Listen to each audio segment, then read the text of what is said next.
बिस्मिल्लाहिर्रहमानिर्रहीम। अस्सलाम वालेकुम। हमारे यहाँ किसी मुसलमान के फ़ौत हो जाने पर घरों और मस्जिदों में बड़े एहतमाम और इंतज़ाम के कुल करवाए जाते।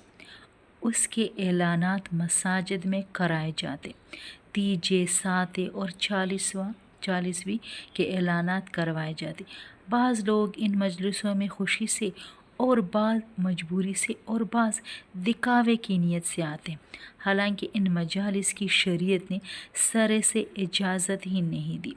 ना तो नबी करीम सल्लल्लाहु अलैहि वसल्लम ने कुल किए और ना ही सहाबे कराम रज़ी अल्लाह ताला अन्हुम ने कभी ऐसा किया।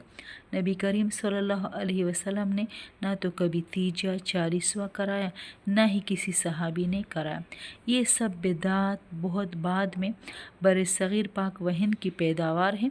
इसलिए पाक व हिंद के बड़े बड़े उलमा ने, मुहद्दिसों ने और बड़े बड़े तहकीक करने वालों ने मुसलमानों को इनसे बचने का हुक्म दिया है।